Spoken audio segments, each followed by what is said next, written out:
program sponsored by Diago Finance. ನಮಸ್ಕಾರ ವೀಕ್ಷಕರೇ, ನೀವು ನೋಡ್ತಾ ಇದ್ದೀರಾ ವಿಶ್ವವಾಣಿ ಮನಿ. ನಾನು ಕೇಶವ್ ಪ್ರಸಾದ್. ವೀಕ್ಷಕರೇ, ನೀವೆಲ್ಲ ಯಾವುದಾದ್ರೊಂದು ಮ್ಯೂಚುವಲ್ ಫಂಡ್ ಇರ್ಬೋದು, ಸ್ಟಾಕ್ ಮಾರ್ಕೆಟ್ ಇರ್ಬೋದು, ಇತ್ಯಾದಿ ವಿಚಾರಗಳಲ್ಲಿ ಇನ್ವೆಸ್ಟ್ ಮಾಡುವಂಥ ಸಂದರ್ಭಗಳಲ್ಲಿ ಹಣಕಾಸು ಸಲಹೆಗಾರರನ್ನು ಸಂಪರ್ಕಿಸುವಂಥ ಒಂದು ಪದ್ಧತಿ ಇದೆ. ಆದರೆ ಎಷ್ಟೋ ಮಂದಿ ಈ ಹಣಕಾಸು ಪ್ಲಾನರ್ಸ್ ಅಥವಾ ಹಣಕಾಸು ಸಲಹೆಗಾರ ಸೇವೆಯನ್ನು ಯಾಕೆ ಪಡ್ಕೊಳ್ಬೇಕು ಅಂತ ಆಲೋಚನೆ ಮಾಡೋರು ಇದ್ದಾರೆ. ನಾವೇ ಡೈರೆಕ್ಟಾಗಿ ಇನ್ವೆಸ್ಟ್ ಮಾಡ್ಬೋದಲ್ಲ, ಇವ್ರು ಯಾಕೆ ಬೇಕು ಅನ್ನುವಂಥದ್ದು. ಸೊ ಇವತ್ತಿನ ಟಾಪಿಕ್ನಲ್ಲಿ ನಾವು ಮುಖ್ಯವಾಗಿ ಹಣಕಾಸು ಪ್ಲಾನರ್ಸ್ನ ಅಗತ್ಯ ಯಾಕೆ ಇದೆ, ಹಣಕಾಸು ಸಲಹೆಗಾರರ ಮಹತ್ವ ಏನು ಇತ್ಯಾದಿ ವಿಚಾರಗಳನ್ನು ತಿಳ್ಕೊಳ್ಳೋಣ. ಇದಕ್ಕಾಗಿ ನಮ್ಮ ಜೊತೆ ಇವತ್ತು NRI ಮನಿ ಕ್ಲಿನಿಕ್ನ ಸ್ಥಾಪಕರಾದ ಡಾಕ್ಟರ್ ಚಂದ್ರಕಾಂತ್ ಭಟ್ ಅವರು ನಮ್ಮ ಜೊತೆ ಇದ್ದಾರೆ. ಇದು ಯಾಕೆ ವಿಶೇಷ ಅನಿಸ್ತಾ ಇದೆ ಅಂದರೆ, NRI ಮನಿ ಕ್ಲಿನಿಕ್ನ ಚಂದ್ರಕಾಂತ್ ಭಟ್ ಅವರು ಹಲವಾರು ದಶಕಗಳಿಂದ 25ಕ್ಕೂ 30 ವರ್ಷಗಳಿಗೂ ಹೆಚ್ಚು ಕಾಲ ಈ ಫೀಲ್ಡ್ನಲ್ಲಿದ್ದು ಹಣಕಾಸು ಸಲಹೆಯನ್ನು ಕೊಟ್ಟಿರುವಂಥದ್ದು. 60ಕ್ಕೂ ಹೆಚ್ಚು ದೇಶಗಳಲ್ಲಿ ಅವರ ಗ್ರಾಹಕರು ಇದ್ದಾರೆ. ಹಾಗಾಗಿ NRI ಮನಿ ಕ್ಲಿನಿಕ್ಸ್ ಅನಿವಾಸಿ ಭಾರತೀಯರಿಗೆ ಮಾತ್ರವಲ್ಲದೆ ಭಾರತೀಯರು ಕೂಡ ಹಣಕಾಸು ಹೂಡಿಕೆಯ ಸಲಹೆಯನ್ನು ನೀಡ್ತಾ ಇರುವಂಥದ್ದು. ಅವರೇ ಈ ವಿಚಾರಕ್ಕೆ ರೈಟ್ ಪರ್ಸನ್ ಅಂತ ನನಗಾದರೂ ಅನಿಸ್ತಾ ಇದೆ. ಹಾಗಾಗಿ ಬನ್ನಿ ಕಾರ್ಯಕ್ರಮಕ್ಕೆ ಚಂದ್ರಕಾಂತ್ ಭಟ್ ಅವರನ್ನು ವೆಲ್ಕಮ್ ಮಾಡೋಣ. ನಮಸ್ಕಾರ ಚಂದ್ರಕಾಂತ್ ಭಟ್ ಸರ್. ನಮಸ್ಕಾರ ಕೇಶವ್ ಪ್ರಸಾದ್ ಅವರೇ. ಅದಾಗೆ ಇವತ್ತಿನ ಟಾಪಿಕ್ ಬಹಳ ಇಂಟ್ರೆಸ್ಟಿಂಗ್ ಇದೆ ಅಂತ ಅನಿಸ್ತಾ ಇದೆ. ನಾನು ಈಗಾಗಲೇ ಹೇಳಿದ ಹಾಗೆ ಅನೇಕ ಮಂದಿ ಆಲೋಚನೆ ಮಾಡ್ಬೋದು, ನಾವೇ ಡೈರೆಕ್ಟಾಗಿ ಸ್ಟಾಕ್ ಮಾರ್ಕೆಟಲ್ಲಿ ಇನ್ವೆಸ್ಟ್ ಮಾಡ್ಬೋದು ಅಥವಾ ಮ್ಯೂಚುವಲ್ ಫಂಡ್ ನಾವೇ ನಿರ್ಧಾರ ಮಾಡಿ ತಗೋಬೋದೆಲ್ಲ ಅದಕ್ಕೆ ಅಂತ ಸ್ಟಡಿ ಮಾಡಿಬಿಟ್ಟು. ಸೊ ಹಾಗಾಗಿ ಈ ಹಣಕಾಸು ಪ್ಲಾನರ್ಸ್ ಅಥವಾ ಹಣಕಾಸು ಸಲಹೆಗಾರರ ಅಗತ್ಯ ಆದರೆ ಏನಕ್ಕೆ ಬೇಕು ಅನ್ನುವಂಥದ್ದು. ಸೊ ತಜ್ಞರಾಗಿ ತಾವು ಏನು ಹೇಳ್ತೀರಿ ಅಂತ. ನೋಡಿ, ಹಣಕಾಸು ಸಲಹೆಗಾರರು ಅಥವಾ ಫಿನಾನ್ಷಿಯಲ್ ಪ್ಲಾನರ್ಸ್ ಅಂದ ಕೂಡಲೇ ಜನರ ಮನಸ್ಸಿನಲ್ಲಿ ಒಂದು ಇಮೇಜ್ ಬರ್ಬೋದು. ಏನಂತ ಹೇಳಿದರೆ, ಇವ್ರ ಹತ್ರ ಹೋದರೆ ಭಾಳ ಜಾಸ್ತಿ ರಿಟರ್ನ್ಸ್ ತೆಗೆದುಕೊಳ್ಳುವಂಥ ಒಂದು ಸ್ಕೀಮ್ಗಳನ್ನು ಸಜೆಸ್ಟ್ ಮಾಡಿ ಇದರಲ್ಲಿ ಹಣವನ್ನು ಹಾಕಿಸಲಿಕ್ಕೆ ನಮಗೆ ಸಹಾಯ ಮಾಡ್ತಾರೆ ಅಂತ. ಕರೆಕ್ಟ್, ಆ ಥರನೂ ಇರ್ಬೋದು. ಕರೆಕ್ಟ್, ಇದು ತಪ್ಪು ಕಲ್ಪನೆ. ಹಣಕಾಸು ಸಲಹೆಗಾರರು ಅಂತ ಹೇಳೋದಕ್ಕಿಂತ ನಾವು ಇದಕ್ಕೆ ಲೈಫ್ ಪ್ಲಾನರ್ಸ್ ಅಂತ ಹೇಳೋದು ಬಹಳ ಸೂಕ್ತ. ಯಾಕೆ ಲೈಫ್ ಪ್ಲಾನರ್ಸ್ ಅಂತ ಹೇಳಿದರೆ, ಹಣ ಅನ್ನುವಂಥದ್ದು ಜೀವನದ ಒಂದು ಬ್ಲಡ್. ನೀವು ಜೀವನ ನಡೆಸಬೇಕಾದ್ರೆ ನಿಮಗೆ ಹಣ ಬೇಕು. ಆದರೆ ಈ ಹಣ ಅನ್ನುವಂಥದ್ದು ಒಂದು ಟೂಲ್, ಒಂದು ವಸ್ತು ಅಷ್ಟೇ. ಇದು ನಿಮ್ಮ ಜೀವನದ ವಿವಿಧ ಗೋಲ್ಸ್ಗಳನ್ನು, ಉದಾಹರಣೆಗೆ ರಿಟೈರ್ಮೆಂಟು, ಮಕ್ಕಳ ಎಜುಕೇಷನ್ನು, ಮನೆ ಕಟ್ಟುವಂಥದ್ದು, ದಾನ ಧರ್ಮಗಳಿಗಾಗಿ ಅಥವಾ ನಮಗೆ ಪ್ರವಾಸ ಕಾರ್ಯಗಳಿಗಾಗಿ ಯಾವುದಕ್ಕೆ ಇದ್ದಿರ್ಬೋದು, ಬೇಕಾಗಿರ್ತಕ್ಕಂಥ ವ್ಯವಸ್ಥೆಯನ್ನು ಖರೀದಿ ಮಾಡಲಿಕ್ಕೆ ಕೊಡುವಂಥದ್ದು ಹಣ. ಕರೆಕ್ಟ್. ಹಣವನ್ನು ನಿಮ್ಮ ಜೀವನಕ್ಕೆ ಹೊಂದಿಸುವಂಥದ್ದು ಲೈಫ್ ಪ್ಲಾನರ್. ಇದಕ್ಕೆ ಟೂಲ್ ಹಣ. So it's the correct terminology is A life planner. So ಇಲ್ಲಿ ಯಾರಾದರೂ ನಮ್ಮ ಹತ್ರ ಈಗ ಬಂದಾಗ ಬೆಸ್ಟ್ ಟೈಮ್ ನಮಗೆ ಅವ್ರಿಗೆ ಬೇಕಾಗುವಂಥದ್ದು ಪ್ರಥಮ 1 ಗಂಟೆ ನಾವು ಕೇಳ್ತೀವಿ ಅವ್ರ ಹತ್ರ. ಇದು ಹೇಗಂತ ಹೇಳಿದ್ರೆ, ನೀವು ಡಾಕ್ಟರ್ ಹತ್ರ ಹೋದಾಗ ಹೆಲ್ತು, ಲೈಫ್ ಪ್ಲಾನರ್ಸ್ ಹತ್ರ ಬಂದಾಗ ಹಣದ ವಿಚಾರ, ಮತ್ತು ಬಾಕಿ ವಿಚಾರಗಳನ್ನು ನಾವು ತಗೊಳ್ತೇವೆ. ನಾವು ಇದಕ್ಕೆ ಯಾರಾದರೂ ಬಂದಾಗ ಫಸ್ಟ್ ಮಾಡುವಂಥದ್ದು ಫ್ಯಾಕ್ಟ್ ಫೈಂಡ್ ಸೆಷನ್ ಅಂತ ಹೇಳ್ತೇವೆ. ಓಕೆ. ಫ್ಯಾಕ್ಟ್ ಅಂದರೆ ಏನು? ವಸ್ತುಸ್ಥಿತಿಗಳನ್ನು ನಾವು ಲೆಕ್ಕ ಮಾಡೋದು. ಫೈಂಡ್ ಅಂದರೆ ನಮ್ಗೆ ಗೊತ್ತಿಲ್ಲ. ಈಗ ಫ್ಯಾಕ್ಟ್ ಅನ್ನುವಂಥದ್ದು ಯಾಕೆ? ಇದು ನಿಜ ಸ್ಥಿತಿ, ಆದ್ದರಿಂದ ಇದು ಫ್ಯಾಕ್ಟ್. ಇದು ಅಸಂಪ್ಷನ್ ಅಲ್ಲ. ನನಗೆ 15% ಬೇಕು, ಅದು ನಿಮ್ಮ ಆಸೆ, ಅದಲ್ಲ. ನಾವು ಫ್ಯಾಕ್ಟ್ ಫೈಂಡ್ ಅಂದರೆ ನಿಮ್ಮ ನಿಜವಾದ ಜೀವನದ ಸ್ಥಿತಿ ಏನಿದೆ ಅಂತ ಅದನ್ನು ಅಧ್ಯಯನ ಮಾಡೋದಕ್ಕೆ ಫ್ಯಾಕ್ಟ್ ಫೈಂಡ್ ಅಂತ ಹೇಳ್ತೇವೆ. ಓಕೆ. ಉದಾಹರಣೆಗೆ ನೀವು ಬಂದರೆ ನಾನು ನಿಮ್ಮ ಹತ್ರ ಕೇಳ್ತೇನೆ, ಕೇಶವ ಪ್ರಸಾದ್ ನಿಮ್ಮ ವಯಸ್ಸೆಷ್ಟು, ನಿಮ್ಮ ಮನೆಯವ್ರು ಏನು ಮಾಡ್ತಾರೆ, ವೃತ್ತಿಯಲ್ಲಿದ್ದಾರಾ, ಮನೆಯಲ್ಲೇ ಇರ್ತಾರಾ, ನಿಮಗೂ ಅವರಿಗೂ ಎಷ್ಟು ವರ್ಷಗಳ ವ್ಯತ್ಯಾಸ ಇದೆ, ತಮ್ಮ ಆರೋಗ್ಯ ಹೇಗಿದೆ, ಮಕ್ಕಳು ಎಷ್ಟಿದ್ದಾರೆ, ಮಕ್ಕಳು ಏನು ಮಾಡ್ತಾ ಇದ್ದಾರೆ, ಅವರು ಎಜುಕೇಷನಲ್ಲಿ ಹೇಗೆ ಚೆನ್ನಾಗಿದ್ದಾರೆ, ಆವ್ರೇಜ್ ಇದ್ದಾರಾ, ಅಬೋವ್ ಆವ್ರೇಜ್ ಇದ್ದಾರಾ, ಬಿಲೋ ಆವ್ರೇಜ್ ಇದ್ದಾರಾ, ತಾವು ಎಷ್ಟು ಸಂಪಾದನೆ ಮಾಡ್ತಾ ಇದ್ದೀರಿ, ಎಷ್ಟು ಉಳಿಸ್ತಾ ಇದ್ದೀರಿ, ಉಳಿಸಿರೋ ಹಣವನ್ನು ಎಷ್ಟೋ ತನಕ ಎಲ್ಲಿ ಹಾಕಿದ್ದೀರಿ, ತಾವು ನನ್ನ ಹತ್ರ ಬಂದಿರೋ ಉದ್ದೇಶ ಏನು, ನನ್ನಿಂದ ನಿಮ್ಗೆ ಏನಾಗಬೇಕಾಗಿದೆ. ಕರೆಕ್ಟ್. ಸೊ ಹೀಗೆ ಸರಿಸುಮಾರು ಅರ್ಧ ಗಂಟೆಯಿಂದ 1 ಗಂಟೆಗಳ ಕಾಲ ನಾವು ಈ ಫ್ಯಾಕ್ಟ್ ಫೈಂಡ್ನಲ್ಲಿ ನಿಮ್ಗೆ ಗೊತ್ತೇ ಇಲ್ಲದೆ ಇದ್ದಾಗೆ ಚರ್ಚೆ ಮಾಡ್ತಾ ಇರ್ತೀವಿ, ನೋಟ್ ಮಾಡ್ತಾ ಇರ್ತೀವಿ. ಇದು ನಮ್ಮ ಫೌಂಡೇಶನ್. ಇದು ಮಾಡಿದಾಗ ನಮಗೇನು ಗೊತ್ತಾಗುತ್ತೆ ಅಂತ ಹೇಳಿದರೆ, ನಿಮ್ಮ ಇಡೀ ಸಂಸಾರದ ವಿಚಾರ ನಮ್ಗೆ ಗೊತ್ತಾಗ್ಬಿಡುತ್ತೆ. ಕಂಪ್ಲೀಟ್ ಓಪನ್ ಮಾಡಿಬಿಡ್ತೀವಿ ನಾವು. ಕರೆಕ್ಟ್.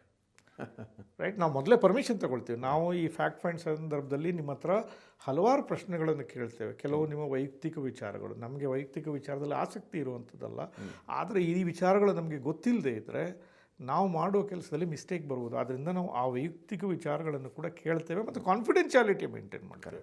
ಇನ್ನೊಬ್ಬರಿಗಾದ ವಿಚಾರಗಳು ಯಾರಿಗೂ ಅದು ಮತ್ತೆ ಅಲ್ಲಿಂದ ಮುಂದೆ ಇದಾಗುವುದಿಲ್ಲ. ಉದಾಹರಣೆಗೆ ಒಂದು ವಿಚಾರ ಹೇಳಿದ್ರೆ, ನಿಮ್ಮ ಮನೆಯಲ್ಲಿ ಹಣಕಾಸು ವಿಚಾರವನ್ನು ಇತ್ಯರ್ಥ ಮಾಡೋದು ಯಾರು ಅಂತ ಕೇಳ್ತೀನಿ ನಾನು. ನೀವು ನಿಮ್ಮ ಮನೆಯವರ? ಸೊ ಅಲ್ಲಿ ವ್ಯತ್ಯಾಸ ಬರುತ್ತೆ ಹಾಗಿದ್ರೆ. 100% ವ್ಯತ್ಯಾಸ ಬರುತ್ತೆ. ನಾನು ನಿಮ್ಮ ಹತ್ರ ಮಾತಾಡ್ತಾ ಇರೋದು, ಆದರೆ ನಿಮ್ಮ ಮನೆಯಲ್ಲಿ ಹಣಕಾಸಿನ ವಿಚಾರ ಎಲ್ಲ ನಿಮ್ಮ ಮನೆಯವರೇ ಮಾಡ್ತಾ ಇದ್ರೆ ನಾನು ರಾಂಗ್ ಪರ್ಸನ್ ಹತ್ರ ಮಾತಾಡ್ತಾ ಇದ್ದೀನಿ ಅಲ್ವಾ? ಕರೆಕ್ಟ್. ಹೌದು. ನಾನು ನಿಮ್ಮ ಹತ್ರ ಮಾತಾಡಿರೋದನ್ನು ನೀವು ನಿಮ್ಮ ಮನೆಯವ್ರ ಹತ್ರ ಹೋಗಿ ಹೇಳಬೇಕಾದ್ರೆ ಅದು ಎಫೆಕ್ಟ್ ಬೇರೆಯೇ ಇರ್ತದೆ. ಕರೆಕ್ಟ್. ಆದ್ದರಿಂದ ಹೆಚ್ಚಿನ ಸಂದರ್ಭದಲ್ಲಿ ಫ್ಯಾಕ್ಟ್ ಫೈಂಡ್ ಮಾಡಬೇಕಾದ್ರೆ ನಾವು ಗಂಡ ಹೆಂಡತಿ ಇಬ್ಬರೂ ಎದುರುಗಡೆ ಕೂರಿಸ್ಕೊಳ್ತೀವಿ. ನಮ್ಗೆ ಗೊತ್ತಾಗ್ಬಿಡುತ್ತೆ ಸಾಧಾರಣ ಇದರೊಳಗೆ ಯಾರು, ಮತ್ತು ಕೆಲವು ಡೈರೆಕ್ಟ್ ಕ್ವಶನ್ಸ್ಗಳಲ್ಲೂ ಕೂಡ ನಾವು ಕೇಳ್ತೀವಿ. ಹಾಗೆ ನೀವು ಇತ್ತೀಚೆಗೆ ಮಾಡಿರುವಂಥ ಎಲ್ಲ ಹೂಡಿಕೆಗಳನ್ನು ನೋಡ್ತೇವೆ. ಇವರು ಬ್ಯಾಂಕಲ್ಲೇ ಹಾಕಿದ್ದಾರಾ, ಗೋಲ್ಡೇ ತಗೊಳ್ತಾ ಇದ್ದಾರಾ, ಅಥವಾ ಜಮೀನಲ್ಲೇ ಹಾಕ್ತಾ ಇದ್ದಾರಾ, ಅಥವಾ ಬರ್ತಾ ಇರುವಂಥದ್ದು 1 ಲಕ್ಷ ಸಂಬಳ ಖರ್ಚು 1.5 ಲಕ್ಷ ಮಾಡ್ತಾ ಇದ್ದಾರಾ, ಕ್ರೆಡಿಟ್ ಕಾರ್ಡ್ ಎಷ್ಟಿದೆ, ಕ್ರೆಡಿಟ್ ಕಾರ್ಡಲ್ಲಿ ನೀವು ಕ್ಯಾರಿ ಫಾರ್ವರ್ಡ್ ಮಾಡ್ತಾ ಇದ್ದೀರಾ, ರೈಟ್? ನೀವು ಹಿಂದೆ ಮಾಡಿರೋದು ಪ್ಲ್ಯಾನ್ಗಳನ್ನು ಕರೆಕ್ಟಾಗಿ ಡಿಸಿಪ್ಲಿನ್ ಆಗಿ ಕಟ್ತಾ ಇದ್ದೀರಾ, ಅಥವಾ ನಾನು 3 ವರ್ಷ ಹಿಂದೆ ಮಾಡಿದ್ದೆ ಮತ್ತೆ ಅದಾಗಲಿಲ್ಲ ಅಂತ ಬಿಟ್ಬಿಟ್ಟೆ, ಇಲ್ಲ ಅವ್ರು ಬಂದರು ಅವ್ರ ಹತ್ರ ಹೋದೆ ಮತ್ತು ಅದ್ಯಾಕೋ ನಂಗೆ ಸರಿ ಕಾಣಲಿಲ್ಲ ಇನ್ನೊಬ್ಬರ ಹತ್ರ ಹೋದೆ. ಸೊ ಇದು ನೀವು ಮಾತಾಡುವಂಥ ಸಂದರ್ಭದಲ್ಲಿ ನಮಗೆಲ್ಲ ರೂಪುರೇಷೆಗಳ ಒಂದು ಕರೆಕ್ಟು ಪರಿಚಯ ಆಗ್ತದೆ. ಸೊ ಈ ಫ್ಯಾಕ್ಟ್ ಫೈಂಡ್ ಅನ್ನುವಂಥದ್ದು ಮಾಡೋದು ಗೊತ್ತಿಲ್ಲದೆ ಇದ್ದರೆ ಅವರನ್ನು ನೀವು ಫಿನಾನ್ಷಿಯಲ್ ಪ್ಲಾನರ್ಸ್ ಅಥವಾ ಲೈಫ್ ಪ್ಲಾನರ್ಸ್ ಅಂತ ಕರಿಬಾರ್ದು. ಯಾಕಂದರೆ ಅವರಿಗೆ ಅದು ಫೌಂಡೇಶನ್. ನೀವೊಬ್ಬ ಒಂದು ಆರೋಗ್ಯದ ಸಮಸ್ಯೆ ತೆಗೆದುಕೊಂಡು ಡಾಕ್ಟರ್ ಹತ್ರ ಹೋದಾಗ ಅವ್ರು ಹೇಗೆ ಹಿಸ್ಟ್ರಿ ತಗೊಳ್ತಾರೆ, ಕರೆಕ್ಟ್, ಏನು ಊಟ ಮಾಡ್ತೀರಿ ನೀವು, ವೆಜ್ಜಾ ನಾನ್ ವೆಜ್ಜಾ, ಸಿಗರೇಟ್ ತೊಗೊಳ್ತೀರಾ, ಡ್ರಿಂಕ್ಸ್ ತೊಗೊಳ್ತೀರಾ, ಏನು ಅಭ್ಯಾಸ ಇದೆ, ಎಷ್ಟು ನಿದ್ದೆ ಮಾಡ್ತೀರಿ, ಏನು ಸಮಸ್ಯೆ ಇದೆ, ಇದು ಮೆಡಿಸಿನ್ಗೆ ಸಂಬಂಧಪಟ್ಟದ್ದಲ್ಲ, ಇದು ಕ್ವಾಲಿಟೇಟಿವ್ ನೇಚರ್ ಆಫ್ ನಿಮಗೆ ಹೆಲ್ತಿಗೆ ಏನಾಗ್ಬೋದು ಅಂತೇಳಿ. ಹಾಗೆ ಫೈನಾನ್ಸ್ನಲ್ಲಿ ಕೂಡ ಅಷ್ಟೇ, ನಾವು ಇದೆಲ್ಲವನ್ನು ತೆಗೆದುಕೊಂಡು ಒಂದು ಸಮಗ್ರ ಒಂದು ಚಿತ್ರಣ ನಮ್ಮ ಕಣ್ಣು ಮುಂದೆ ಬಂದ್ಬಿಡ್ತದೆ. ಇವ್ರು ಏನು ಮಾಡಿದ್ದಾರೆ, ಇದರಿಂದ ಇವರ ಪ್ರೊಫೈಲ್ ಏನು, ರಿಸ್ಕ್ ಪ್ರೊಫೈಲ್ ಏನು, ಇವರಿಗೆ ರಿಸ್ಕ್ ತಗೊಳ್ಳುವ ಸಾಮರ್ಥ್ಯ ಇದೆಯಾ. ಕೆಲವು ಸರ್ತಿ ರಿಸ್ಕ್ ಪ್ರೊಫೈಲ್ ಅಂತ ಹೇಳುವಂಥದ್ದು ನಾವು ಹಣಕಾಸಿನ ಧಾರಣೆ, ಅಂದರೆ ರಿಸ್ಕ್ ಪ್ರೊಫೈಲ್ ಅಂದರೆ ನಷ್ಟವನ್ನು ತಡೆಯುವ ಶಕ್ತಿ ಇದೆಯಾ ಅನ್ನುವಂಥದ್ದು ಒಂದು ರೀತಿಯ ಅರ್ಥ.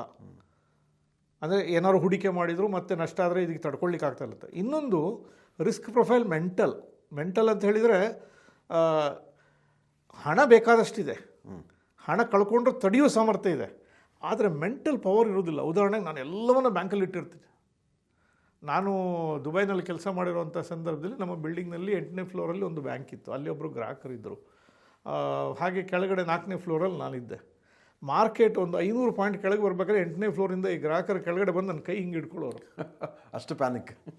ಅಂದರೆ it's a mental state. It is A mental state. ಅದು ತಪ್ಪು ರೈಟ್ ಅನ್ನೋದು ನಾವು ಏನೂ ವ್ಯಾಖ್ಯಾನ ಮಾಡಲಿಕ್ಕೆ ಆಗೋದಿಲ್ಲ. ಎಲ್ಲ ಮನುಷ್ಯರು ಒಂದೇ ರೀತಿ ಇರೋದು. ಕೆಲವರು ಭಾಳಷ್ಟು ಧೈರ್ಯಸ್ಥರು, ಕೆಲವರು ಭಾಳ ಅವರ ಬಾಲ್ಯಾವಸ್ಥೆಯಲ್ಲಿ ಅನೇಕ ವಿಚಾರಗಳಿಂದ ಲೈಫಲ್ಲಿ ಆ ರೀತಿಯ ಒಂದು ಪ್ರವೃತ್ತಿ ಬೆಳ್ಕೊಂಡು ಬರ್ತದೆ. ಅವ್ರು ಹೇಗೇ ಇರಲಿ, ಅವ್ರಿಗೆ ಸಮಾಧಾನ ಮಾಡಿ ಅವರನ್ನು ತೆಗೆದುಕೊಂಡು ಹೋಗುವಂಥ ಜವಾಬ್ದಾರಿ ನಂದು. ಸೊ ಈ ರಿಸ್ಕ್ ಪ್ರೊಫೈಲಿಂಗ್ಗಳನ್ನು ಕೂಡ ಜಡ್ಜ್ ಮಾಡ್ತೇವೆ. ಕೊನೆಯ ಸ್ಟೇಜಲ್ಲಿ ಕೇಳ್ತೇವೆ, ನಿಮಗೆ ನನ್ನಿಂದ ಏನಾಗಬೇಕಾಗಿದೆ, what you want from me. Correct. ನಿಮ್ಮ ಬಾಯಲ್ಲೇ ಕೇಳುವ ನಾನು. ಅವಾಗ ಅವರು ಒಂದೊಂದೇ ಹೇಳ್ತಾ ಹೋಗ್ತಾರೆ, ನನಗಿದು ಬೇಕು ಇದು ಬೇಕು ಅಂತ. ಇದರಲ್ಲಿ ಕೆಲವು ಆಗ್ಬೋದು, ಕೆಲವು ಆಗದೇ ಇರ್ಬೋದು. ಬಟ್ ನಿಮ್ಮ ಅಪೇಕ್ಷೆಗಳೇನಿದೆ ಅಂತ ಹೇಳಿದ ಗೊತ್ತು ಕೂಡಲೇ ನನ್ನ ಕೆಲಸ ನಿಮ್ಮಿಂದ ಎಕ್ಸ್ಪೆಕ್ಟೇಷನ್ ಏನು ಅಂಥದ್ದು ನನಗೆ ಗೊತ್ತಾಗ್ತದೆ. ಇದು ನಮಗೇನು ಹೇಳ್ಕೊಡುತ್ತೆ ಅಂತ ಹೇಳಿದರೆ, ಆ್ಯಸ್ ಎ ಪ್ಲ್ಯಾನರ್ ಆಗಿ ನನಗೆ ನಿಮಗೆ ABC 8-10 ವಿಚಾರಗಳಲ್ಲಿ ನಾನು ಕೆಲಸ ಮಾಡಬೇಕು. ಆದರೆ ಈ 8-10 ವಿಚಾರಗಳಲ್ಲಿ 3-4 ನೀವು ಕೇಳಿದಿರಿ ನನಗೆ, ಇನ್ನು ಉಳಿದಿರೋದು ನೀವು ಕೇಳೇ ಇಲ್ಲ. ನನಗೆ ಗೊತ್ತಿದೆ ಇದು ಬೇಕು ಅಂತ, ನಿಮ್ಗೆ ಗೊತ್ತಿಲ್ಲ. ಅಂದರೆ ನೀವು ಕೇಳಿರುವ ವಿಚಾರಗಳು ಪರ್ಸೀವ್ಡ್ ನೀಡ್, ನನಗೆ ನನ್ನ ಮನಸ್ಸಿಗೆ ಬಂದಿದೆ ಇದು, ಈಗ ನನಗೆ ಇದು ಬೇಕು. It's called the perceived need. ಇನ್ನೂ 6-7 ವಿಚಾರಗಳು ನನಗೆ ಬೇಕು, ಆದರೆ ನನ್ನ ಮನಸ್ಸಿನ ಈಗಿನ ಲೆವೆಲಲ್ಲಿ ಅದು ನನಗೆ ಬೇಕು ಅನಿಸ್ತಾ ಇಲ್ಲ. ಉದಾಹರಣೆಗೆ 35 ವರ್ಷದವನಿಗೆ ನಾನು ರಿಟೈರ್ಮೆಂಟ್ ಪ್ಲಾನಿಂಗ್ ಮಾಡಬೇಕು ಅಂಥೇಳಿ ಅದು ಲೇಟೆಂಟ್ ನೀಡ್, ಮಾಡಬೇಕು ಗೊತ್ತಿದೆ, ಆದರೆ ಇವತ್ತೇ ಮಾಡಬೇಕು ಅನ್ನುವಂಥ ತುಡಿತ ಬರಲಿಲ್ಲ.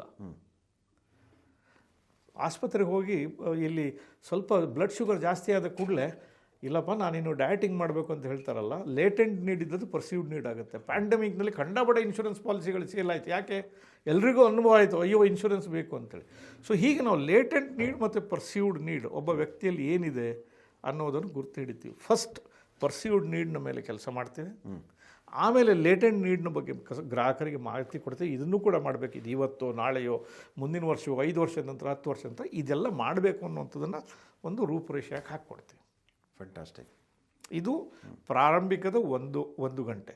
ಇಲ್ಲೆಲ್ಲೂ ಕೂಡ ನಾವು ಪ್ರಾಡಕ್ಟ್ ಬಗ್ಗೆ ಚರ್ಚೆ ಆಗಲಿ, ರಿಟರ್ನ್ಸ್ ಚರ್ಚೆ ಆಗಲಿ, ಸ್ಟಾಕ್ ಮಾರ್ಕೆಟು, ಬ್ಯಾಂಕು, ಚಿನ್ನ, ಜಮೀನು ಯಾವುದ್ರ ಬಗ್ಗೆನೂ ನಾವು ಮಾತಾಡೋದಿಲ್ಲ. ನಾವು ಗ್ರಾಹಕರನ್ನು ಅರ್ಥ ಮಾಡ್ಕೊಳ್ಳುವಂಥದ್ದು ಫ್ಯಾಕ್ಟ್ ಪಾಯಿಂಟ್. ಇಲ್ಲಿ ನಾವು ಮಿಸ್ಟೇಕ್ ಮಾಡಿದರೆ ನಾವು ಮಾಡೋ ಎಲ್ಲ ಕೆಲಸಗಳಲ್ಲಿ ಕೂಡ ಮಿಸ್ಟೇಕ್ ಆಗ್ತದೆ. ಕರೆಕ್ಟ್. ಸೊ ಭಾಳ ಬೇಸಿಕ್ ಆಪರೇಷನ್ ಅದು. This is the fundamental thing which you have to do. Okay.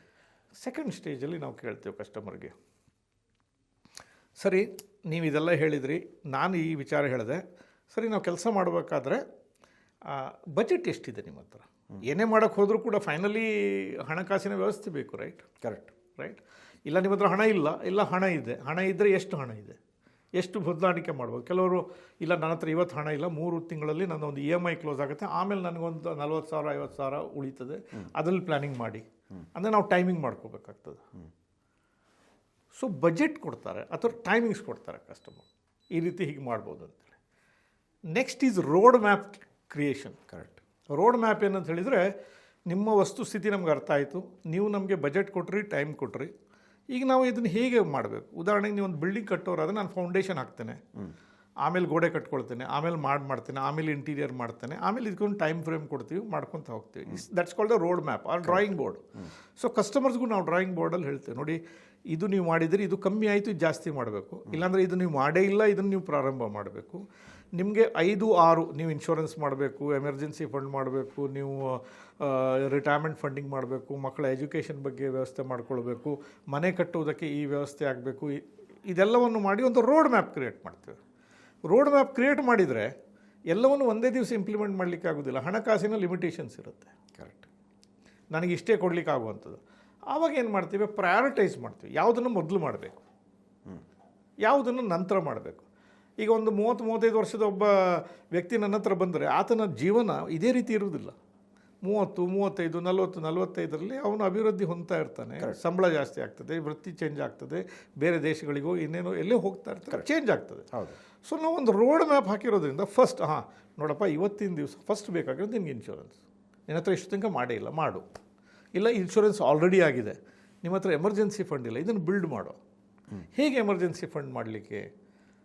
ಅದಕ್ಕೆ ನಾವು ಅವರಿಗೆ ಈ ರೀತಿಯ ಸ್ಕೀಮ್ಗಳಲ್ಲಿ ಹೋಗಬೇಕು. ಎಮರ್ಜೆನ್ಸಿ ಫಂಡ್ ಅಂದರೆ ಏನು? ಯಾವುದೇ ಕಾಲಕ್ಕೆ ನಿಮಗೆ ಸಡನ್ನಾಗಿ ದುಡ್ಡು ಬೇಕಾದ್ರೆ ತೆಗಿಯೋಂಗಿರಬೇಕು, ಅಂದರೆ ನೀವು ಲಾಕಿನ್ ಫಂಡ್ಸ್ಗಳಲ್ಲಿ ಹಾಕೋಂಗಿಲ್ಲ. ಸ್ಟಾಕ್ ಮಾರ್ಕೆಟಲ್ಲಿ ಹಾಕೋಕ್ಕಾಗಲ್ಲ, ಯಾಕಂತ ಹೇಳಿದ್ರೆ ಸ್ಟಾಕ್ ಮಾರ್ಕೆಟ್ ಕೊಲ್ಯಾಪ್ಸ್ ಆದರೆ ನಿಮಗೆ ಎಮರ್ಜೆನ್ಸಿ ಫಂಡ್ ಕೆಲಸ ಮಾಡೋದಿಲ್ಲ. ಜಮೀನಿನಲ್ಲಿ ಹಾಕೋದಿಲ್ಲ, ಜಾಗದಲ್ಲಿ ಹಾಕ್ಲಿಕ್ಕೆ ಆಗೋದಿಲ್ಲ, ಯಾಕಂದರೆ ಇಲ್ಲಿ ಕೂಡೋದು. So purpose dictates the choice of the price. So ನೀವು ಹೀಗೆ ಪ್ಲ್ಯಾನಿಂಗ್ ಮಾಡಿ ನೀವು ಯಾವುದನ್ನು ಒಪ್ಕೊಳ್ತೀರೋ ಅದರ ನಂತರ ನಾವು ಆಲೋಚನೆ ಮಾಡೋದೇನೆಂದರೆ, ಈ ಪ್ಲ್ಯಾನಿಂಗ್ ಮಾಡಿ ಆದಮೇಲೆ ನಾವು ಏನು ಔಟ್ಕಮ್ ತೆಗಿಬೇಕು ಅಂಥೇಳಿ. ಔಟ್ಕಮ್ ಅಂತ ಹೇಳಿದರೆ, ನೀವು ಹಣವನ್ನು ಹೂಡಿಕೆ ಮಾಡ್ತೀರಿ, ಹೂಡಿಕೆ ನಂತರ ಏನಾಗಿ ಪರಿವರ್ತನೆ ಆಗಬೇಕು. ಉದಾಹರಣೆಗೆ ಇದು ನನಗೆ ವೆಲ್ತ್, ಅಂದರೆ ನಾನು ಇಷ್ಟು ಹಣ ಹಾಕಿದ್ದೇನೆ, ಇದಿಷ್ಟು ಆಗ್ತದೆ, ಇಟ್ಸ್ ಕಾಲ್ಡ್ ವೆಲ್ತ್. ಇಲ್ಲದೇ ಇದ್ದರೆ ಹಣಕಾಸಿನ ಪೂರೈಕೆ, ಇನ್ಕಮ್. ಈಗ ನೀವು ಆ್ಯನ್ಯೂಟಿ, ಇಲ್ಲ ಬಡ್ಡಿ, ಇಲ್ಲ ಬಾಡಿಗೆ, ಇದು ಇನ್ಕಮ್ ಜನ್ರೇಷನ್. ನಮ್ಮ ಉದ್ದೇಶ ಇನ್ಕಮ್ ಜನ್ರೇಷನ್ನ, ನಮ್ಮ ಉದ್ದೇಶ ಹಣಕಾಸನ್ನು ಬೆಳೆಸುವಂಥದ್ದು, ಗ್ರೋತ್. ಇದರ ಬೇಸಿಸ್ ಮೇಲೆ ಪ್ರಾಡಕ್ಟ್ ಸೆಲೆಕ್ಷನ್ಸ್ ಆಗ್ತದೆ. ಇನ್ಕಮ್ ಜನ್ರೇಷನ್ ಅಥವಾ growth. First if it is income generation, set of products ಬೇರೆ. ನಿಮ್ಮ ವೆಲ್ತ್ ಜನ್ರೇಷನ್ ಆದರೆ ಸೆಟ್ ಆಫ್ ಪ್ರಾಡಕ್ಟ್ಸ್ ಬೇರೆ. ನೆಕ್ಸ್ಟ್ ಸ್ಟೇಜ್ ನಾವೇನು ನೋಡ್ತೀವಿ, ನಮ್ಮ ಈ ಗುರಿ ಸಾಧನೆಗೆ ನಮ್ಮ ಹತ್ರ ಇರುವಂಥ ಸಮಯಾವಕಾಶ ಎಷ್ಟು. 10 ವರ್ಷದ ಪ್ರಾಯದ ಒಂದು ಮಗು ಇದು 17 ವರ್ಷಕ್ಕೆ ನಾನು ಕಾಲೇಜಿಗೆ ಹೋಗ್ತಿದ್ದೆ ಅಂತ ಹೇಳಿದರೆ ನಮಗೆ ಸಮಯಾವಕಾಶ ಇರೋದು 7 ವರ್ಷ. ಆದರೆ ತಂದೆಗೆ 40 ವರ್ಷ ಇದ್ದು ನಾನು ಅವನ ರಿಟೈರ್ಮೆಂಟ್ ಪ್ಲಾನಿಂಗ್ ಮಾಡೋದು ನನಗೆ 20 ವರ್ಷದ ಸಮಯಾವಕಾಶ ಇದೆ. ಕರೆಕ್ಟ್. ಆದ್ದರಿಂದ ಈ ಮಗುವಿನ ಕೇಸಲ್ಲಿ ನಾವು ಅದನ್ನು ಸೇಫ್ಟಿಯ ಬಗ್ಗೆ ಆಲೋಚನೆ ಮಾಡ್ತೀವಿ, ನಾವು ವೆಲ್ತ್ ಕ್ರಿಯೇಷನ್ ಬಗ್ಗೆ ನೋಡ್ಲಿಕ್ಕೆ ಹೋಗೋಲ್ಲ. ಯಾಕಂದರೆ ಸಮಯಾವಕಾಶ ಕಮ್ಮಿ ಇರೋದ್ರಿಂದ ಮಾರ್ಕೆಟಲ್ಲಿ ಏನೂ ಆಗ್ಬೋದು. 17 ವರ್ಷಕ್ಕೆ ಶಾಲೆಗೆ ಹೋಗುವಂಥ, ಕಾಲೇಜ್ಗೆ ಹೋಗಬೇಕಾದ್ರೆ ಮಗು, ನಾನು ಹೇಳಲಿಕ್ಕೆ ಆಗೋದಿಲ್ಲ ಮಾರ್ಕೆಟ್ ಕ್ರ್ಯಾಶ್ ಆಯಿತು ಆದ್ದರಿಂದ ಇಲ್ಲ 2 ವರ್ಷ ನಂತರ ಕಾಲೇಜಿಗೆ ಹೋಗು ಅಂತ ಹೇಳೋಕ್ಕಾಗಲ್ಲ. ಹಣ ಬೇಕೇ ಬೇಕು. ಆದ್ದರಿಂದ ಅವರನ್ನು ಸೇಫ್ ರೂಟಲ್ಲಿ ತೆಗೆದುಕೊಂಡು ಹೋಗಬೇಕು. ವೇರ್ಯಾಸ್ 20 ವರ್ಷ ನಿಮಗೆ ರಿಟೈರ್ಮೆಂಟ್ ಪ್ಲಾನಿಂಗ್ ಇರೋದ್ರಿಂದ ಸ್ವಲ್ಪ ಹಣವನ್ನು ಹಾಕಿ ಆದರೂ ಕೂಡ ಪವರ್ ಆಫ್ ಕಾಂಪೌಂಡಿಂಗ್ನಲ್ಲಿ ಅವರಿಗೆ ಒಂದು ವೆಲ್ತ್ ಕ್ರಿಯೇಷನ್ ಮಾಡಲಿಕ್ಕೆ ನಮ್ಮ ಹತ್ರ ಸಾಧ್ಯತೆ ಇರ್ತದೆ. So outcome dictates the choice of the product. ಯಾವ ಪ್ರಾಡಕ್ಟು, ಇನ್ಕಮ್ ಬೇಕಾದ್ರೆ ಒಂದು ಸೆಟ್ ಆಫ್ ಪ್ರಾಡಕ್ಟು, ವೆಲ್ತ್ ಬೇಕಾದ್ರೆ ಇನ್ನೊಂದು ಸೆಟ್ ಆಫ್ ಪ್ರಾಡಕ್ಟ್ಸ್, ಅದನ್ನು ಮಾಡಬೇಕು. ಅದಾದ ಮೇಲೆ ಈ ಪ್ರಾಡಕ್ಟ್ಗಳಲ್ಲಿ ನೆಕ್ಸ್ಟ್ ನಾವು ನೋಡುವಂಥದ್ದು ಇದರದ್ದು ಟ್ಯಾಕ್ಸೇಷನ್. ನಮಗೆ ಒಂದು ಇನ್ಕಮ್ ಜನ್ರೇಷನ್ಗೆ ಒಂದು 5-6 ಪ್ರಾಡಕ್ಟ್ ಸಿಕ್ತು ಅಂತ ಆಲೋಚನೆ ಮಾಡೋದು, ಅಥವಾ ಒಂದು ವೆಲ್ತ್ ಕ್ರಿಯೇಷನ್ ಬಂತು. ಈ ಪ್ರಾಡಕ್ಟ್ನ ಮೇಲೆ ಸರ್ಕಾರ ಯಾವ ರೀತಿಯ ಟ್ಯಾಕ್ಸ್ ಆಗ್ತದೆ? ಒಂದು ಪ್ರಾಡಕ್ಟ್ಗೆ 10% ಇದ್ದು ಇನ್ನೊಂದು ಪ್ರಾಡಕ್ಟ್ಗೆ 20% ಇದ್ದರೆ ನಾವು ನೋಡೋದು ಯಾವುದರಲ್ಲಿ ಕಮ್ಮಿ ಟ್ಯಾಕ್ಸ್ ಕೊಡ್ತಾರೋ ಅದು ನನ್ನ ಗ್ರಾಹಕರಿಗೆ ಜಾಸ್ತಿ ಬೆನಿಫಿಷಿಯಲ್, ಸೇವ್ ಆಗುತ್ತೆ ಅವರಿಗೆ, ಸೇವ್ ಆಗ್ತದೆ. ಯಾಕಂದರೆ saving tax is the easy way to increase your returns. ಕಷ್ಟ ಇಲ್ಲ ಅದರಿಂದ. ಸೊ ಈ ಕಮ್ಮಿ ಟ್ಯಾಕ್ಸ್ ಇರುವಂಥ ಪ್ರಾಡಕ್ಟ್ಗಳನ್ನು ಸೆಲೆಕ್ಟ್ ಮಾಡ್ಕೊಂಡು ಹೋಗ್ತೇವೆ. ಇನ್ನೊಂದು ನೋಡುವಂಥದ್ದು ಏನಂತ ಹೇಳಿದರೆ, ಪ್ರಾಡಕ್ಟ್ಗಳನ್ನು ಸೆಲೆಕ್ಟ್ ಮಾಡುವಂಥ ಸಂದರ್ಭದಲ್ಲಿ ಫ್ಲೆಕ್ಸಿಬಿಲಿಟಿ ಹೇಗಿದೆ. ಉದಾಹರಣೆಗೆ ಒಂದು ಈಗ 40 ವರ್ಷದಲ್ಲಿ ಕೆಲಸ ಮಾಡ್ತಿರೋನಿಗೆ ನಾಳೆ ನಾನು 20 ವರ್ಷದ ರಿಟೈರ್ಮೆಂಟ್ ಪ್ಲಾನಿಂಗ್ ಕಟ್ಟಿ ಅಂಥೇಳಿ 5 ವರ್ಷದಲ್ಲಿ ಕೆಲಸ ಕಳ್ಕೊಂಡ್ರೆ ಕರೆಕ್ಟ್ ರೈಟ್. ಇವತ್ತಿನ ದಿವಸ ಯಾರ ಕೆಲಸವೂ ಗ್ಯಾರಂಟಿ ಇಲ್ಲ. ಸೊ ನಾವು ಅದು ಆಲೋಚನೆ ಮಾಡ್ತೇವೆ, ಈ ರೀತಿಯ ಸಮಸ್ಯೆ ಬಂದರೆ ಇದರಿಂದ ನಾವು ಇವರನ್ನು ಹೇಗೆ ಹೊರಗೆ ತೆಗಿಲಿಕ್ಕಾಗ್ತದೆ, ಇದರಲ್ಲಿ ಫ್ಲೆಕ್ಸಿಬಿಲಿಟಿ ಫೀಚರ್ಸ್ ಏನಿದೆ, ರೆಗ್ಯುಲೇಟರಿ ಪ್ರೊಟೆಕ್ಷನ್ಸ್ ಏನಿದೆ ಕಸ್ಟಮರ್ಗೆ, ಒಂದೇ ಒಂದು ಪೈಸಾ ಗ್ರಾಹಕರಿಗೆ ನುಕ್ಸಾನ್ ಆಗಬಾರ್ದು ನಾವು ಮಾಡುವ ಕೆಲಸದಲ್ಲಿ. ಇದನ್ನು ನೋಡ್ಕೊಂಡು ಹೋಗ್ತೇವೆ. ಸೊ ಈಗ ಔಟ್ಕಮ್, ಫ್ಲೆಕ್ಸಿಬಿಲಿಟಿ, ಟ್ಯಾಕ್ಸ್ ಬೆನಿಫಿಟ್, ಇದಿಷ್ಟನ್ನು ನೋಡಿಬಿಟ್ಟು ಪ್ರಾಡಕ್ಟ್ ಸೆಲೆಕ್ಟ್ ಮಾಡ್ತೇವೆ. ಓಕೆ. ಸೊ ಇಲ್ಲೆಲ್ಲೂ ಕೂಡ ನಾವು ರಿಟರ್ನ್ಸ್ ಅಂತ ಹೇಳಿ ಅನ್ನುವ ಪದವ ತರಲಿಕ್ಕೆ ಹೋಗೋದೇ ಇಲ್ಲ ನಾವು. ಈ ಪ್ರೋಸೆಸ್ ಬಗ್ಗೆನೇ ಇದು ಮಾಡಿದೆ. ಪ್ರೋಸೆಸ್ ನಮ್ಮದು ಕರೆಕ್ಟ್ ಇದ್ದರೆ ಔಟ್ಕಮ್ ಕರೆಕ್ಟಾಗಿ ಬಂದೇ ಬರ್ತದೆ. ಆಮೇಲೆ ಇಷ್ಟೆಲ್ಲ ಮಾಡಿದ ಮೇಲೆ ನಾನು ಹೇಳಿದ ಹಾಗೆ ಒಂದೇ ದಿವಸ ಎಲ್ಲವನ್ನೂ ಮಾಡಲಿಕ್ಕಾಗೋದಿಲ್ಲ. ಪ್ರಯಾರಿಟೈಸ್ ಮಾಡಿ ಯಾವ್ದು ಮೊದಲು ಮಾಡಬೇಕು, ಯಾವುದು ಸೆಕೆಂಡ್ ಮಾಡಬೇಕು, ಯಾವುದು ಮುಂದಿನ ದಿವಸಗಳಲ್ಲಿ ಮಾಡಬೇಕು ಅಂತೇಳಿ ಮತ್ತೆ ಮಾಡ್ತಾ ಹೋಗ್ತೇವೆ. ರೈಟ್. ಫೈನಲ್ ಸ್ಟೇಜ್ ಇಂಪ್ಲಿಮೆಂಟೇಷನ್ ಏನಂತ ಹೇಳಿದ್ರೆ, ಆಯಿತು ಫ್ಯಾಕ್ಟ್ ಫೈಂಡ್ ಮಾಡಿದ್ದಾಯಿತು, ಡೀಟೇಲ್ಸ್ ಆಯಿತು, ಔಟ್ಕಮ್ಮು, ಪ್ರಾಡಕ್ಟ್ ಸೆಲೆಕ್ಷನ್ನು, ಕಸ್ಟಮರ್ಗೆ ಎಕ್ಸ್ಪ್ಲೈನ್ ಮಾಡಿದ್ದಾಯಿತು, ಅವ್ರ ಬಜೆಟ್ ಕೊಟ್ಟಾಯಿತು. ಆಮೇಲೆ ಅದನ್ನು ಅವರಿಗೆ ಸರಿಯಾದ ಜಾಗದಲ್ಲಿ ಹೂಡಿಕೆಯನ್ನು ಮಾಡ್ಕೊಂಡು ಹೋಗ್ತೇವೆ. ಸೊ ಹೀಗೆ ಇದೊಂದು ಫೂಲ್ ಪ್ರೂಫ್ ಸಿಸ್ಟಮ್ ಇದು. ಕರೆಕ್ಟ್. ಗ್ರಾಹಕರು ಒಪ್ತಾರೆ ಒಪ್ಪೋದಿಲ್ಲ ಅನ್ನೋ ಪ್ರಶ್ನೆ ಇಲ್ಲ. ಆದರೆ ನಾವು ಪ್ರೊಫೆಷ್ನಲ್ಸ್ ಆಗಿ ಮಾಡಬೇಕಾಗಿರೋಂಥ ವಿಧಾನ ಇದು. ಇದರಲ್ಲಿ ಫೇಲ್ಯೂರೇ ಇಲ್ಲ. There is no failure. ಯಾರೂ ನಮ್ಮ ಹತ್ರ ಹೈಯೆಸ್ಟ್ ರಿಟರ್ನ್ ಸಿಗ್ತಾರೆ ಅಂತ ಬರಬಾರ್ದು. ನಮ್ಮ ಹತ್ರ ಕರೆಕ್ಟಾಗಿ ನನ್ನ ಮಗ ಶಾಲೆಗೆ ಹೋಗ್ಬೇಕಾದ್ರೆ ದುಡ್ಡು ಬೇಕು, ಅದು ಇರ್ತದೆ. ನಾನು ರಿಟೈರ್ ಆದಾಗ ನಾನು ತಲೆ ಎತ್ತಿ ನಡಿಬೇಕು, ಅದನ್ನು ನಾವು ಮಾಡೇ ಮಾಡ್ತೀವಿ. ಕೆಲಸ ಕಳ್ಕೊಂಡ್ರೂ ಏನೂ ಆಗೋದಿಲ್ಲ ನನ್ನ ಹೂಡಿಕೆಗೆ, ಅದಕ್ಕಾಗಿ ನಮ್ಮ ಹತ್ರ ಬರಬೇಕು. ನ್ಯಾಯಯುತವಾಗಿ ಜೀವನ ಮಾಡಬೇಕು, ಅದಕ್ಕೆ ನಮ್ಮ ಹತ್ರ ಬರಬೇಕು. ಎಲ್ಲ ಕಾಲದಲ್ಲೂ ಅವ್ರು ನಮ್ಮೊಟ್ಟಿಗೆ ಇರ್ತಾರೆ. ಮಾರ್ಕೆಟ್ ಮೇಲೆ ಹೋದಾಗೂ ಇರ್ತಾರೆ, ಕೆಳಗೆ ಹೋದಾಗೂ ಇರ್ತಾರೆ, ಅವರ ಸಹೋದ್ಯೋಗಿಗಳಿರ್ತಾರೆ. ಆ ಒಂದು ಆಶ್ವಾಸನೆಗೋಸ್ಕರ ನಮ್ಮ ಹತ್ರ ಬರಬೇಕು. ಆ ಕೆಲಸವನ್ನು ನಾವು ಮಾಡ್ತೇವೆ. ಸೊ ಇದು ಫಿನಾನ್ಷಿಯಲ್ ಪ್ಲಾನರ್ಸ್ ಅಥವಾ ಲೈಫ್ ಪ್ಲಾನರ್ಸ್ ಮಾಡುವಂಥ ಉದ್ದೇಶ. ಇದು ನೀವು ಗೂಗಲ್ನಲ್ಲಿ ಹೋಗಿ ಒಂದೇ ಕಾಯಿಲೆ ಬಗ್ಗೆ ಏನು ಬೇಕಾದ್ರೂ ನೋಡ್ಬೋದು. ಗೂಗಲ್ನಲ್ಲಿ ಎಲ್ಲ ಸಿಗ್ತದೆ. ನಿಮ್ಮ ತಲೆನೋವು ಬಂದರೆ ಹೇಳ್ತವೆ, ಏನಿಲ್ಲಪ್ಪ, ಸೆಕೆ ಇರ್ಬೋದು, ಥಂಡಿ ಇರ್ಬೋದು, ಜ್ವರ ಬಂದಿರ್ಬೋದು, ಕ್ಯಾನ್ಸರ್ ಆಗಿರ್ಬೋದು. ಅಯ್ಯೋ ಬಂದಿರೋ ತಲೆನೋವೆ ಇದು ಈ ತುದಿಯಿಂದ ಹಿಡಿದ್ಬಿಟ್ಟು ಆ ಕಡೆ ಕ್ಯಾನ್ಸರ್ ತನಕ ಎಲ್ಲವೂ ತೋರಿಸ್ತದೆ. ಆಮೇಲೆ ನೀವು ಡಾಕ್ಟ್ರ್ ಹತ್ರ ಹೋಗ್ತೀರಿ. ಅಲ್ಲಿ ಡಾಕ್ಟ್ರು ಒಂಚೂರು ಹೀಗೆ ಮುಟ್ಟಿ ನೋಡಿದ್ಕೊಳ್ಳಿ ನಿಮ್ಗೆ ಏನಿಲ್ಲ ಬಿಡಿ, ಇದೆ ಏನು ತೊಂದರೆ ಇಲ್ಲ ಅಂತೇಳಿ. ಹಾಗೆ ಫಿನಾನ್ಷಿಯಲ್ ಪ್ಲಾನರ್ಸ್ ಕೂಡ ಒಂದು ಬಹಳಷ್ಟು ಒಂದು ವೆರಿ ರೆಸ್ಪೆಕ್ಟಬಲ್ ಪ್ರೊಫೆಷನ್ ಇದು. ಕರೆಕ್ಟ್. ಮತ್ತು ತುಂಬ ಸಾಕಷ್ಟು ಎಕ್ಸ್ಪೀರಿಯನ್ಸ್ ಬೇಕಾಗ್ತದೆ ಇದರೊಳಗೆ. ಇದು ಒಂದು ಬಹಳ ಒಂದು ನಮಗೆ ಹೇಳಬೇಕಾದ್ರೆ ನನ್ನ ಜೀವನದಲ್ಲಿ ಒಂದು ಭಾರಿ ಒಳ್ಳೆಯ ನನಗೆ ಹೆಮ್ಮೆಯ ವಿಚಾರ ಇದು. ನಾನೊಬ್ಬ ಫಿನಾನ್ಷಿಯಲ್ ಪ್ಲಾನರ್ ಆಗಿರೋದು, ಎಷ್ಟೋ ಜನರ ಜೀವನದಲ್ಲಿ ಒಳ್ಳೆಯ ಜೀವನವನ್ನು ಅವರಿಗೆ ಬೆಳೆಸಿಕೊಡಲಿಕ್ಕೆ ನಾನು ಕಾರಣೀಭೂತನಾಗಿರುವಂಥದ್ದು ಈ ಒಂದು ಪ್ರೋಸೆಸ್ಸನ್ನು ನಾವು ಫಾಲೋ ಮಾಡಿರೋದ್ರಿಂದ. ಅಲ್ಲ, ಭಾಳ ವಿಶೇಷ ಅಂದರೆ ನೀವು ವೈದ್ಯಕೀಯ ಓದಿ ನಂತರ ನೀವು ಹಣಕಾಸು ತಂದಿರ, ಅದು ಕೂಡ ಒಂದು ವೈದ್ಯಕೀಯವೇ. ಅಷ್ಟೊಂದು ಅಂದರೆ ಹಣಕಾಸು ಆರೋಗ್ಯವನ್ನು ಸುಧಾರಣೆ ಮಾಡುವಂಥ ಒಂದು ಅದ್ಭುತವಾದ ಸೇವೆಯನ್ನು ಕೂಡ ಕೊಡ್ತಾ ಇರುವಂಥದ್ದು. ಸೊ ಹಾಗಾಗಿ ಮತ್ತೆ ಕೊನೆಯದಾಗಿ ಈಗ ಅವಾಯ್ಡ್ ಮಾಡಬಹುದಾದಂಥ ಏನಾದರೂ ಮಿಸ್ಟೇಕ್ಸ್ ಅಥವಾ ಕಲಿಕೆ ಏನಾದರೂ ಇದೆಯಾ ಈ ವಿಚಾರದಲ್ಲಿ ಅನ್ನೋದು? ನೋಡಿ, ಹೈ ರಿಟರ್ನ್ಸ್ ಅಂದ ಕೂಡಲೇ ನೀವು ಯಾವತ್ತೂ ಸಸ್ಪಿಷನ್ ನೋಡಬೇಕು. ಓಕೆ. ರಿಟರ್ನ್ಸ್ ನೋಡಿ ನೀವು ಯಾವತ್ತೂ ಹೋಗಬಾರ್ದು. ಈಗ ಉದಾಹರಣೆಗೆ ನಿಮಗೆ ಸ್ಟಾಕ್ ಮಾರ್ಕೆಟಲ್ಲಿ ನಾವು ಎಷ್ಟು ವಿಡಿಯೋಗಳಲ್ಲಿ ನಿಮ್ಮ ಹತ್ರ ಹೇಳಿದ್ದೇವೆ, ಸ್ಟಾಕ್ ಮಾರ್ಕೆಟ್ ಒಳ್ಳೆ ರಿಟರ್ನ್ ಕೊಡುತ್ತೆ. ಹೌದೌದು. ಆದರೆ ಕಳೆದ 30 ವರ್ಷದ ಸ್ಟಾಕ್ ಮಾರ್ಕೆಟ್ ಚರಿತ್ರೆಯಲ್ಲಿ 30ರಲ್ಲಿ 20 ವರ್ಷ ಸ್ಟಾಕ್ ಮಾರ್ಕೆಟ್ ಬ್ಯಾಂಕ್ ಎಫ್ ಡಿಗಿನ ಕಮ್ಮಿ ರೇಟ್ ಕೊಟ್ಟದ್ದು ಹೇಳಿದ್ದೀನಿ ನಿಮಗೆ ನಾನು. ಹೌದೌದು, ಕರೆಕ್ಟ್. ರೈಟ್. ಹೌದು. ಒಂದು ದಶಕಕ್ಕೆ ಒಂದು ಸಾರ್ತಿ ನೊರೆ ಬಂದಂಗೆ ಸ್ಟಾಕ್ ಮಾರ್ಕೆಟ್, ಬುಲ್ ಮಾರ್ಕೆಟ್ ಬರ್ತದೆ. ಕರೆಕ್ಟ್. ಆ ಟೈಮ್ನಲ್ಲಿ ಮಾರ್ಕೆಟಲ್ಲಿ ಇದ್ದವ್ರಿಗೆ ಮಾತ್ರ ಸ್ಟಾಕ್ ಮಾರ್ಕೆಟ್ ಕೈ ಹಿಡಿತದೆ ಹೊರತು ಬಾಕಿ ಟೈಮ್ನಲ್ಲಿ ಕೂಡ ನನಗೆ 14% ಬರ್ತದೆ ಅಂದರೆ ಹೇಗೆ ಬರಲಿಕ್ಕೆ ಆಗ್ತದೆ? ಸಾಧ್ಯ ಇಲ್ಲ ಅದು. ನೀವು ಅದರಿಂದ ಪ್ರೋಸೆಸ್ ಏನು ಹೇಳುತ್ತೆ, ನೀವು ಸ್ಟಾಕ್ ಮಾರ್ಕೆಟಲ್ಲಿ ನಿರಂತರವಾಗಿರಬೇಕು. ನೀವು SIP ಮಾಡಿದರೆ ನೀವು ಹಾಕಬೇಕು, ನೀವು ಹೂಡಿಕೆ ಮಾಡಿದರೆ ಪೇಷನ್ಸ್ ಆಗಿರಬೇಕು, ಡಿಸಿಪ್ಲಿನ್ ತಪ್ಪಿಸ್ಕೊಳ್ಬಾರ್ದು. ಈಗ ನಿಮಗೆ ಕಾನ್ಫಿಡೆನ್ಸ್ ಕೊಡುವಂಥದ್ದು ಫಿನಾನ್ಷಿಯಲ್ ಪ್ಲಾನರ್ಸ್. ಆವಾಗ ಮಾತ್ರ ಸ್ಟಾಕ್ ಮಾರ್ಕೆಟ್ ಕೊಡೋದು ನಿಮಗೆ ಬರ್ತದೆ ಹೊರತು ಇಲ್ಲದೇ ಇದ್ರೆ ನೀವು ತಿಂಗಳು ನೋಡೋದು, ಫ್ರೆಂಡ್ಸ್ ಹತ್ರ ಹೋಗೋದು, ರಿಲೇಟಿವ್ಸ್ ಹತ್ರ ಕೇಳೋದು, ಗೂಗಲ್ನಲ್ಲಿ ರ್ಯಾಂಕಿಂಗ್ ನೋಡೋದು, ಅದು ನೋಡಿದರೆ ಸ್ಟಾಕ್ ಮಾರ್ಕೆಟ್ ಹಿಡಿಯೋದೇ ಇಲ್ಲ. 90% ಆ್ಯಂಡ್ ಅಬೋವ್ ಜನಗಳಿಗೆ ಸ್ಟಾಕ್ ಮಾರ್ಕೆಟ್ನಲ್ಲಿ ಏನು ರಿಟರ್ನ್ ಸಿಗುತ್ತೆ ಅಂತ ಹೇಳ್ತಾರಲ್ಲ, ಸಿಗೋದೇ ಇಲ್ಲ. ಕರೆಕ್ಟ್. ಕಾರಣ ಇಷ್ಟೇ, ಒಂದು ಅವ್ರ ಹತ್ರ ಹ್ಯಾಂಡ್ ಹೋಲ್ಡಿಂಗ್ ಮಾಡಲಿಕ್ಕೆ ಫೈನಾನ್ಷಿಯಲ್ ಪ್ಲಾನರ್ಸ್ ಇಲ್ಲ. ಸೆಕೆಂಡ್, ಅವ್ರ ಹತ್ರ ಪೇಷನ್ಸ್ ಇಲ್ಲ, ಡಿಸಿಪ್ಲಿನ್ ಇಲ್ಲ. So they are always worth it. ನೋಡಿ, ತೆಂಡೂಲ್ಕರೇ ಆಡ್ಬೋದು ಕ್ರಿಕೆಟ್, ಆದರೆ ತೆಂಡೂಲ್ಕರ್ ಕೂಡ ಕೋಚ್ ಹತ್ರ ಹೋಗ್ತಾರೆ. ಕೋಚ್ ತೆಂಡೂಲ್ಕರ್ ಇಬ್ಬರು ಒಟ್ಟಿಗೆ ಆಡೋದು ಒಳ್ಳೇದು ತೆಂಡೂಲ್ಕರೇ. ಆದರೆ ಕೋಚ್ ಏನು ಮಾಡ್ತಾರೆ, ಎಲ್ಲಿ ಹೆಜ್ಜೆ ಮಿಸ್ ಆಗುತ್ತೆ, ಎಲ್ಲಿ ಬ್ಯಾಟ್ ಬೀಸ್ಬೇಕಾದ್ರೆ ಟೈಮಿಂಗ್ ಹೆಚ್ಚು ಕಮ್ಮಿ ಆಗ್ತಾ ಇದೆ, ಎಲ್ಲಿ ನೀನು ಮಿಸ್ಟೇಕ್ ಮಾಡ್ತಾ ಇದೆಯಾ, ಅದನ್ನು ತೋರಿಸ್ಕೊಡ್ತಾರೆ. ಈಗ ಮ್ಯೂಚುವಲ್ ಫಂಡಲ್ಲಿ ರೆಗ್ಯುಲರ್ ಡೈರೆಕ್ಟ್ ಸ್ಕೀಮ್ಗಳಿದೆ. ನೀವು ಡೈರೆಕ್ಟ್ ಹೋದಾಗ ಎಷ್ಟು ಉಳಿಸ್ತೀರಿ ಅಂತ ನಿಮ್ಗೆ ಗೊತ್ತಿರುತ್ತೆ. ನೀವು ಅಲ್ಲಿ ಏನು ತಪ್ಪು ಮಾಡ್ತೀರಿ, ಆ ತಪ್ಪಿನ ಪರಿಣಾಮ ಏನಾಗುತ್ತೆ ಅನ್ನುವಂಥದ್ದು ನಿಮಗೆ ಮೆಜರ್ ಮಾಡಲಿಕ್ಕೆ ಆಗೋದಿಲ್ಲ.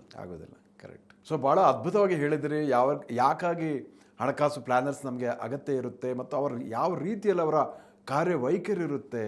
ಅಕ್ಷರಶಃ ಒಬ್ಬ ತಜ್ಞ ವೈದ್ಯ ಮಾಡುವಂಥ ಕೆಲಸ ಅಂತ ನನಗೆ ಅನ್ನಿಸ್ತಾ ಇದೆ. ಯಾಕೆಂದರೆ ಮೊದಲ ಡೇಟಾ ಫೈಂಡ್ ಮಾಡುವಂಥದ್ದು ಇರ್ಬೋದು, ಅದರ ಅನಾಲಿಸಿಸ್ ಮಾಡುವಂಥದ್ದು, ಅದಕ್ಕೊಂದು ಸೂಕ್ತವಾದ ಪ್ಲ್ಯಾನಿಂಗನ್ನು ಮಾಡುವಂಥದ್ದು ಮತ್ತು ಅದರ ನಂತರ ಅದರ ಎಕ್ಸಿಕ್ಯೂಷನ್ ಮಾಡುವಂಥದ್ದು. ಸೊ ಎಲ್ಲ ಹಂತಗಳನ್ನು ಭಾಳ ಅದ್ಭುತವಾಗಿ ನಮ್ಮ ವೀಕ್ಷಕರಿಗೆ ತಿಳಿಸಿಕೊಟ್ಟಿದ್ದೀರಾ. ಅದಕ್ಕಾಗಿ ಧನ್ಯವಾದಗಳು. ನಮಸ್ಕಾರ ಸರ್. ವೀಕ್ಷಕರೇ, ಇಂತಹ ಮತ್ತಷ್ಟು ಉಪಯುಕ್ತ ವಿಡಿಯೋಗಳಿಗೆ ವಿಶ್ವವಾಣಿ ಮನಿ ಯೂಟ್ಯೂಬ್ ಚಾನಲನ್ನು ವೀಕ್ಷಿಸಿ ಮತ್ತು ಸಬ್ಸ್ಕ್ರೈಬ್ ಮಾಡಿ. ಅದೇ ರೀತಿ NRI ಮನಿ ಕ್ಲಿನಿಕ್ ಯೂಟ್ಯೂಬ್ ಚಾನಲನ್ನು ಕೂಡ ಸಬ್ಸ್ಕ್ರೈಬ್ ಮಾಡಿ ಅಂತ ಕೇಳಿಕೊಳ್ತಾ ಇದ್ದೀನಿ. ವಂದನೆಗಳು.